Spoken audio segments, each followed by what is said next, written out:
ఓం సద్గురు పరబ్రహ్మణే నమః. యతో వాచో నివర్తంతే అనే శృతి ఈ విషయం గురించే చెప్తోంది. ఎప్పుడైనా మాయా విశిష్ట బ్రహ్మ అయినటువంటి మాయా విశిష్ట బ్రహ్మ అయినటువంటి ఈశ్వరునినే చెప్పగలదు కానీ, అంటే మాయతో కూడుకున్నటువంటి ఈశ్వరుణ్ణి గురించి చెప్పచ్చు, కానీ నిర్గుణ బ్రహ్మ గురించి చెప్పలేరు. ఎందుకంటే దానికి నిర్గుణము నిరాకారము అయిన దాని గురించి ఏం చెప్తాం? ఏమి చెప్పటానికి ఏముంటుంది? ఏముండదు. కానీ ఏమి గొప్ప లేదా అంటే గొప్ప అంతా దాంతోనే ఉంది. మరి అది బ్రహ్మ అంటే త్రిమూర్తుల్లో బ్రహ్మ కాదు ఇక్కడ చెప్పేది, పరబ్రహ్మ గురించి. గొప్ప బృహద్వస్తువు బ్రహ్మ అంటే బృహద్వస్తువు. బృహత్ అంటే గొప్ప అని అర్థం. గొప్ప వస్తువు అని చెప్పారు. గొప్ప అనే పదంలో రెండు భాగాలు ఉన్నాయి. ఎందుకంటే రెండిటిని పోల్చినప్పుడు దానికంటే ఇది గొప్పగా ఉంది అని చెప్తారనుకోండి, అది ఒక రకం. అసలు ఎంతకంటే గొప్పది లేదు అనేది ఒక రకం. ఇక్కడ బ్రహ్మ గురించి చెప్పే గొప్పతనం ఏంటంటే ఆ గొప్పతనాన్ని మించిన గొప్పతనం ఇంకొకటి లేదు. దానికి చెప్పటానికి కూడా ఇంకొక పదం లేదు. ఆ గొప్పకి గొప్పే ఆ పదమే కానీ ఇంకొక పదం కూడా లేదు. మామూలుగా ఈశ్వరుడు గురించి, త్రిమూర్తుల్లో బ్రహ్మ గురించి, ఈ సృష్టిలో ఉన్న వాటి గురించి చెప్పేటప్పుడు దానికంటే ఇది గొప్ప, దీనికంటే అది గొప్ప అని చెప్పచ్చు. చెప్పటానికి వీలుంటుంది. ఎందుకంటే నామరూపాలు ఉంటాయి, మరి వాళ్ళు చేసే పనులు ఉంటాయి, క్రియలు ఉంటాయి, మరి అనుగ్రహాలు అన్నీ ఉంటాయి కదా. అందుకని వాటి గురించి ఎక్కువ తక్కువలుగా దీనికంటే అది గొప్ప, దానికంటే ఇది గొప్ప అని ఏ విషయమైనా నామరూపాలు ఉన్న వాటి గురించి చెప్పచ్చు. నామరూపాలు లేని నిర్గుణ పరబ్రహ్మను గురించి చెప్పటానికి ఏమీ ఉండదు. మరి కొద్దిగాని గొప్ప అంటే కొద్దిగా అంటే గొప్ప, కొద్ది గొప్ప అంటే దీనికంటే అది గొప్ప అన్నప్పుడు కొద్ది గొప్ప. అసలు దీనికంటే ఇంకొకటి గొప్పది లేదు అన్నప్పుడు గొప్పకి గొప్పే.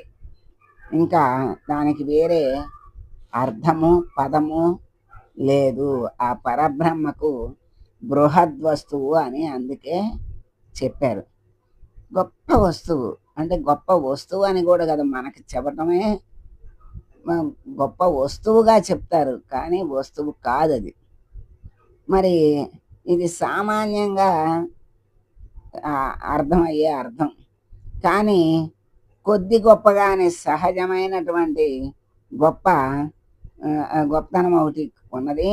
ఆ గొప్పతనాన్నే పరమాత్మకు వర్ణించి చెప్తారు. అంటే ఏ పదమును ఆ గొప్పతనాన్ని వర్ణించగలదు కనుక ఆ గొప్పతనాన్ని చెప్పాలంటే మళ్ళీ గొప్పే చెప్పాలి, ఇంకొక పదం లేదు, కుదరదు అని. ఇప్పుడు గొప్ప అనే పదంలో కొద్ది కంటే గొప్ప కంటే ఇహ పోల్చటానికి వీలు లేని గొప్ప, కొద్ది గొప్ప కాని గొప్ప అనే నిరపేక్షిక గొప్పతనం కలిసే ఉన్నాయి. ఈ రెండు కలిసే బ్రహ్మశబ్దానికి వాచ్యార్థం. దీన్ని ఎక్కువగా విమర్శిస్తే దీనిలో ఉండి నిరపేక్షక, ఏమి ఆపేక్షించని బ్రహ్మత్వాన్ని గనక లక్ష్యంగా తను అనుభవించవచ్చు.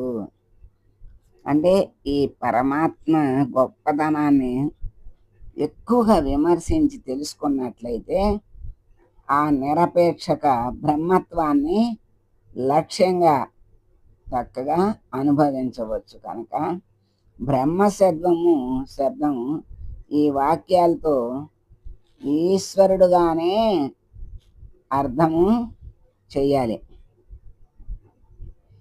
బ్రహ్మ శబ్దం ఈ వాక్యాల్లో ఈశ్వరుడుగానే అర్థం చేసుకోవాలి. లోకంలో మనం వ్యవహారం కోసం వాడే పదాలన్నిటిలో కూడా మార్పులు ఉంటాయి. శ్రోత మనస్సునందు ఒక ఆకారాన్ని స్ఫురింపజేసే శక్తి ఉంటుంది. ఆ మాటలో పదంలో ఒక చెంబు అని చెప్పారనుకోండి, ఆ చెంబు యొక్క ఆకారం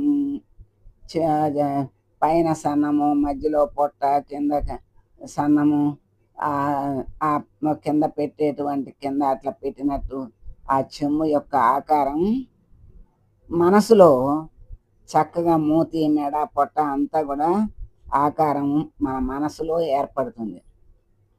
ఇక్కడ మనసులో ఏర్పడుతుంది అంటే ఏం చెప్తారంటే, ఏది తలిస్తే ఆ ఆకారాన్ని మనస్సు పొందుతుంది.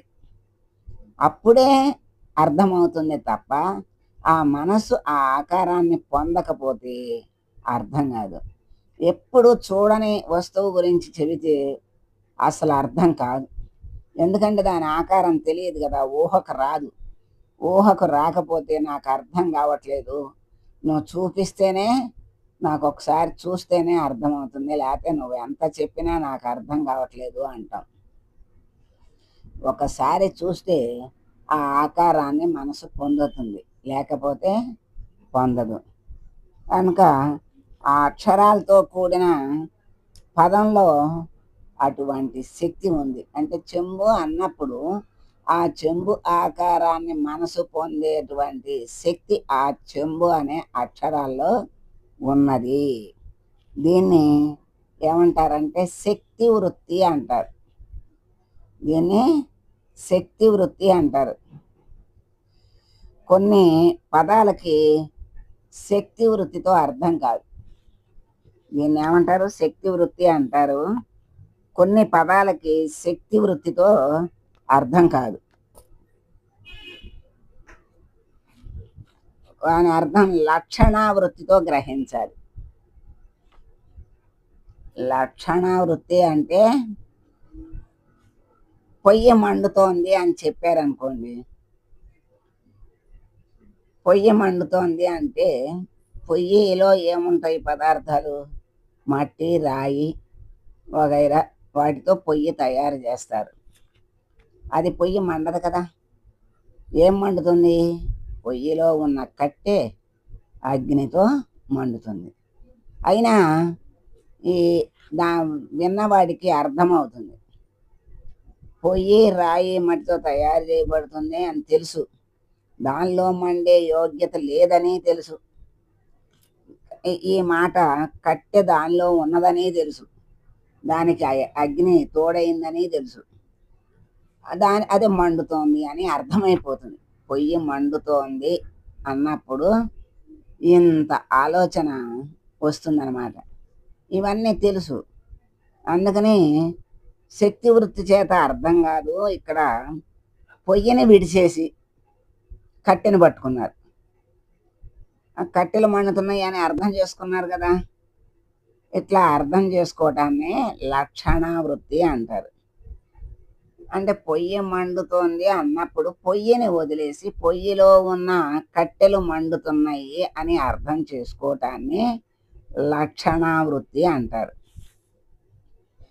శక్తి వృత్తి అంటే చెప్పిన పదం అర్థం అవటమే శక్తి వృత్తి. లక్షణావృత్తి అంటే చెప్పిన పదాన్ని వదిలేసి దాని అర్థాన్ని పట్టుకోవటమే లక్షణావృత్తి అంటారు. ఇప్పుడు మనం ఊరు వెళ్తున్నాం, ఊరు వస్తుంది అంటాం. ఊరు వస్తుందంటే ఊరు దగ్గరకు వచ్చేస్తుంది అంటే ఊరు వస్తుందా, మనం వెళ్తున్నామా? ఆ ఊరు అక్కడే ఉంది, మనం వెళ్తున్నాం. కానీ ఊరు రావటం ఏంటి అని అడగరంగా, ఆ ఊరిని వదిలేసి మనం వెళ్తున్నామనే, మనం దగ్గరికి వెళ్తున్నామనే అర్థం తెలిసిపోతుంది. అట్లా చెప్పిన దాన్ని వదిలేసి వేరే దాన్ని పట్టుకుని అర్థం చేసుకోవటం లక్షణావృత్తి అన్నారు. ఈ మహావాక్యాలన్నీ కూడా జీవుడే ఈశ్వరుడని చెప్తున్నాయి. అప్పుడు జీవుడంటే ఎటువంటి వాడు? దేహత్రయాలతో కూడి ఉన్నవాడు, 3 దేహాలతో కూడుకున్నవాడు, 3 అవస్థలతో ఉన్నవాడు, మరి కించజ్ఞత్వాది గుణాలు కలిగినవాడు, మరి కర్మలన్నిటికీ కర్త అయినటువంటి వాడు, మరి జీవుడు. మరి ఈశ్వరుడు అంటే జీవుడు చేసి కర్త అయ్యాడు కదా పనులన్నిటికీ. ఆ కర్త అయినటువంటి వాడు వాని ఫలాల్ని కూడా సుఖదుఖాలు అనుభవించేవాడు జీవుడు. మరి ఈశ్వరుడు అంటే ఎవరు? వ్యాపకుడు, సర్వజ్ఞుడు, మరి దేనికి అంటుకోనివాడు, సమష్టి దేహం కలిగినవాడు. ఎవరు?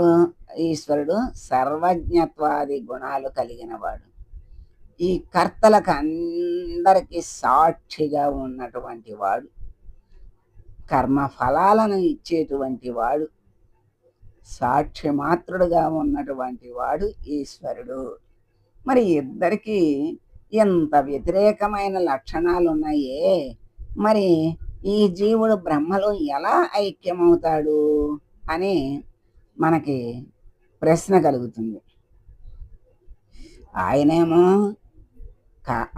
జీవుడేమో కర్మలు చేసి అనుభవించేవాడు, ఈశ్వరుడేమో కర్మ ఫలాలను ఇచ్చేవాడు.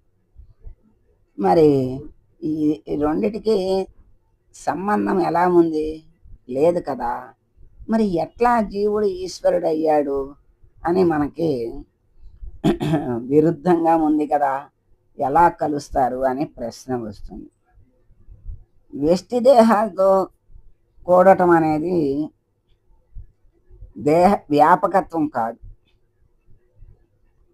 వ్యష్టి దేహాలతో కూడుకొని ఉండటం అనేది వ్యాపకత్వం కాదు. వ్యష్టి అంటే ఈ దేహం వరకే నేను, అంతవరకే కానీ ఇంకా అఖండంగా లేదు కదా. అదే పరమాత్మకైతే అఖండంగా ఉంటాడు, అంటే అంతటా నిండి ఉన్నటువంటి వ్యాపకత్వం ఉంటుంది. జీవుడికి అట్లా లేదు కదా. మరి కొంచెం జ్ఞానమే ఉంటుంది. కాకపోతే నా అంత జ్ఞాని లేడు అనుకుంటాడు, కానీ వాడికి ఏమీ తెలియదు.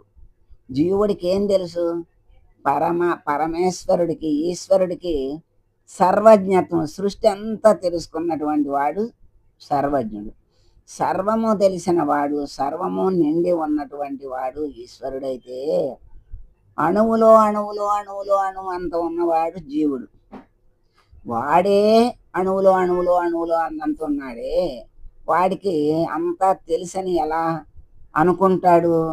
అంటే నాకు అంతా తెలుసు అనుకోవటమే గొప్ప అజ్ఞానం, పెద్ద అజ్ఞానం. అందుకే విద్య అనేది వినయాన్ని తెలియజేస్తుంది, వినయాన్ని నేర్పుతుంది. అసలైన విద్య వినయాన్ని నేర్పుతుంది అంటారు. నాకంతా తెలుసు అంటే అది అహంకారం కిందకి వెళ్తుంది. ఆ జీవత్వం నుంచి జీవుడు కూడా ఆ స్థితి నుంచి కిందకి వెళ్ళడానికి అవకాశాలు ఉంటాయి. మరి ఏమి తెలుసని నాకు అన్నీ తెలుసు అనుకుంటాడు, వాడికి కొంచెమే అణువులో అణువు అంత తెలుసు.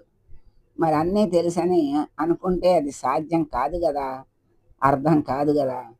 మరి వాడు చేసేది అన్నీ తెలుసు అనుకుని అన్ని పనులు చేసి మరి ఆ కర్మ ఫలాలను అనుభవించేవాడు జీవుడు. అన్నిటినీ తెలుసుకునేవాడు, ఎవరి కర్మఫలాలను వాళ్లకు అందించేవాడు ఈశ్వరుడు. మరి ఫలాల్ని కోరేవాడు ఒకడైతే ఇచ్చేవాడు ఒకడు. మరి జీవుడేమో కోరతాడు, ఈశ్వరుడేమో ఇస్తాడు. మరి ఇచ్చేవాడు కోరేవాడు ఒకడెట్ట అవుతారు? మరి అక్కడ కూడా మనకి ప్రశ్న వస్తుంది కదా. ఇట్లా శక్తి వృత్తి చేత, వాచ్యార్థం చేత వీళ్ళిద్దరికీ ఏకత్వం అనేది అసంభవం. అంటే జీవుడు ఈశ్వరుడు ముందు చెప్పినటువంటి శక్తి వృత్తి చేత సాధ్యం కాదు, అర్థం కాదు, కలవరు. ఇప్పుడు లక్షణ వృత్తి చేతే కొంచెం దీనికి విచారణ చేసుకోవాలి. ఈ వాక్యాలు పరమ ప్రమాణమైనటువంటి వేదం చేత ఈశ్వర వాక్కుగా చెప్పబడినవి గనక అవి అసత్యాలు అవటానికి వీల్లేదు. అంటే జీవుడు బ్రహ్మ ఒకటే అని చెప్పిన వాక్యం మరి వేదాల నుంచి వచ్చినాయి. వేదాలంటే సామాన్యమైనవి కాదు. వేదవాక్కు అంటారు చూసారా, ఏదన్నా అంటే గొప్పవాళ్ళు వాక్కు ఇస్తే అది వేదవాక్కు అంటే అయి తీరుతుంది, సత్యము అని అర్థం. మరి ఆ వేదవాక్కు కదా ఇది, అది సత్యమే కదా, అదే అసత్యం అనటానికి వీల్లేదు కదా. మరి ఎట్లా ఈ పరిస్థితుల్లో ఈ వాక్యాలకి సమన్వయం ఎలా కుదురుతుంది అంటే లక్షణావృత్తి అర్థం గ్రహించాలని శాస్త్రం చెప్తోంది. లక్షణావృత్తిని ఆశ్రయిస్తే కానీ ఇప్పుడు మనకి ఆ జీవుడు ఈశ్వరుడు ఒక్కడే అనేటువంటి అర్థం మనకి అవదు. ఇప్పుడు లక్షణావృత్తి ఎటువంటిదో, ఎన్ని రకాలో దాంట్లో ఈ వాక్యాలకు మరి ఎట్లా సరిపోతుందో విచారించాలి. ఈ లక్షణావృత్తి ఎలాంటిది, ఎన్ని రకాలు ఉన్నాయి, దాంట్లో ఈ వాక్యాలకు ఎలా సరిపోతుంది అనేది విచారణ చెయ్యాలి. ఈ లక్షణావృత్తిలో ఎన్ని లక్షణములు ఉన్నవి, ఎన్ని రకాలు ఉన్నాయి, అదా ఈ వాక్యాల్లో మరి ఎట్లా సరిపోతుంది అనేది విచారిస్తే తెలుస్తుంది. దీన్ని రేపు విచారించుకుందాం. ఈ రోజుకి మంగళం పాడదాం. మంగళం గురుదేవాయ మహనీయ గుణాత్మనే సర్వలోక శరణ్యాయ సాధురూపాయ మంగళం.